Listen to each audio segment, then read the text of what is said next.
Hi, this is Jaya. In this video, we shall see the summary of Follow the Rabbit Proof Fence by Doris Pilkington.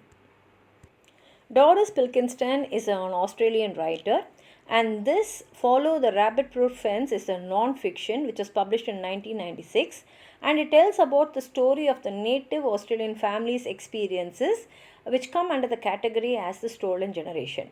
Now, what is the stolen generation is, in the 20th century, the children of the mixed race, that is, the children who were born to these aboriginals and the white Europeans who came there, these children were removed from their families and they were placed in government compounds. And this is about one of the girls, that is, three young girls are the central in this narrative. And they are Pilkington's mother Molly, Molly's sister Daisy, and their cousin Gracie.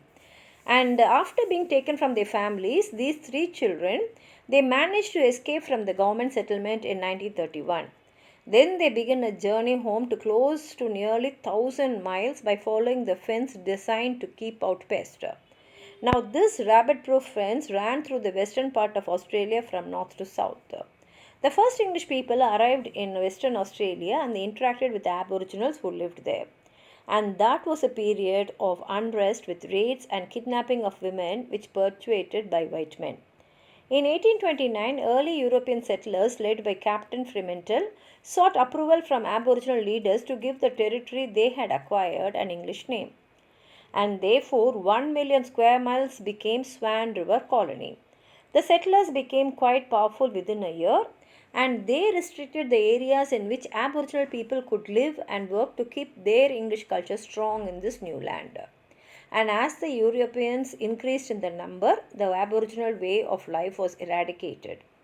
By the 1900s, the Aboriginals had become more a part of the European way of life in Australia. Camps were built for these Aboriginals, and this pushed European values and customs on them, such as wearing clothing and forbade the Aboriginal culture. Maud is introduced as living in a government settlement in Geelong. It has been determined while she was a baby that she would marry to an Aboriginal, but when she is 16, the person whom she is supposed to marry decides to marry someone else.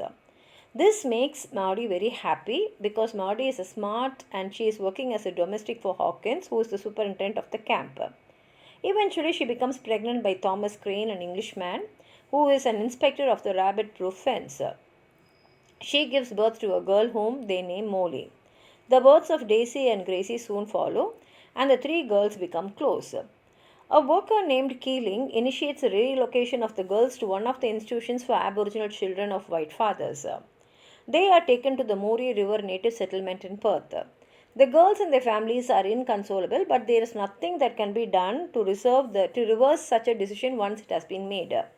Constable Riggs begins their journey to the settlement by car and then turns the girls over to Constable Melrose, where two more girls join them.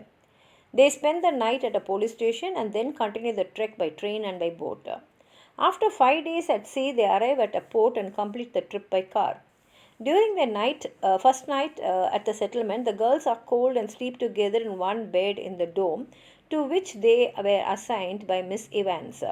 They have no idea what to expect, and the next day a girl shows them around. The rooms have bars on the windows, and Molly believes they are in a Marbuk country, which implies the presence of flesh-eating spirits.